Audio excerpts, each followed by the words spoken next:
नारायण नारायण नारायण। बोलिए भागवत भगवान की जय। आप समस्त भक्त वृंदों को मेरा सादर प्रणाम। श्रीमद् भागवत महापुराण तृतीय स्कंद के द्वितीय अध्याय के 31वें श्लोक से यह प्रस्तुति प्रस्तुत है।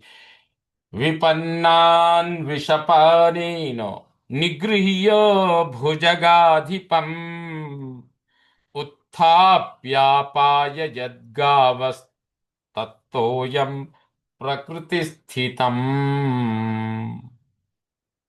विषपानेन विषपानेन विपन्नान। विष यानी विष मिश्रित यमुना जल पी लेने से विपन्नान मरे हुए ग्वाल बालों को उत्थाप्य जीवित करके उठा दिया। भुजगाधिपम नागराज कालिय को निगृह्य नियंत्रित करके निकाल कर तत्तोयम उस यमुना जल को प्रकृति स्थितम स्वाभाविक निर्विष करके गावह गायों को अपाययत पिलाया। अर्थात विष मिश्रित यमुना जल पीने से मरे हुए ग्वाल बालों को जीवित करके उठा दिया और नागराज कालिय को निगृह्य नियंत्रित करके निकाल कर उस यमुना जल को स्वाभाविक निर्विष करके गायों को पिलाया। अयाजयद्घोषवेन गोपराजं द्विजोत्तमैः वित्तस्य चोरुभारस्य चिकीर्षन् सद्वयं विभुः।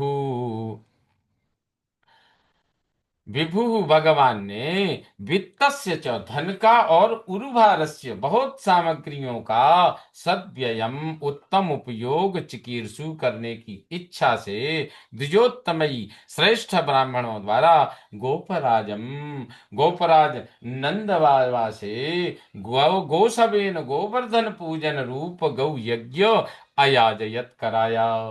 अर्थात भगवान ने धन का और बहुत सामग्रियों का उत्तम उपयोग करने की इच्छा से श्रेष्ठ ब्राह्मणों द्वारा गोपराज नंद बाबा से गोवर्धन पूजन रूप गौ यज्ञ कराया। वर्षतीन्द्रे व्रजः कोपात् भग्नमानेति विह्वलः गोत्रलीलातपत्रेण त्रातो भद्रानुगृह्णता। भद्रो,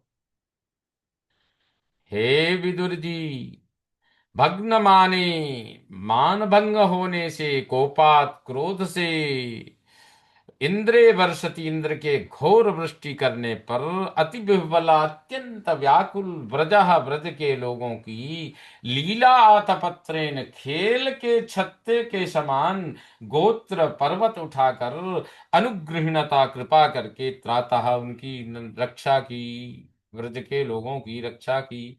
अर्थात हे भद्र, हे विदुर जी, मानभंग होने से, क्रोध से, इंद्र के घोर वृष्टि करने पर अत्यंत व्याकुल ब्रज के लोगों की खेल के छत्ते के समान उस गोवर्धन पर्वत को उठाकर कृपा करके उन ब्रज के लोगों की रक्षा की।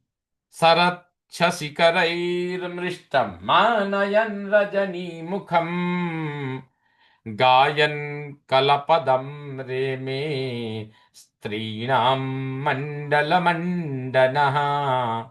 शरत सचिकरैः, शरद ऋतु के चंद्र किरणों में, मृष्टम उज्ज्वल, रजनी मुखम सायंकाल का, मानयन सम्मान करते हुए, स्त्रीणाम मंडल स्त्री यानी गोपियों के मंडल को मंडना भूषित करते, कलपदम सुंदर स्वर में गायन गाते हुए रे में विहार करते रहे। अर्थात शरद ऋतु के चंद्र किरणों में उज्जवल सायंकाल का सम्मान करते हुए, गोपियों के मंडल को भूषित करते, सुंदर स्वर में गाते हुए विहार करते रहे। श्रीमन्नारायण नारायण नारायण। बोलिए भागवत भगवान की जय। इति श्रीमद्भागवते महापुराणे वैयासिक्यां पारमहंस्यां संहितायां तृतीय स्कंदे द्वितीयोऽध्यायः। बोलिए भागवत भगवान की जय।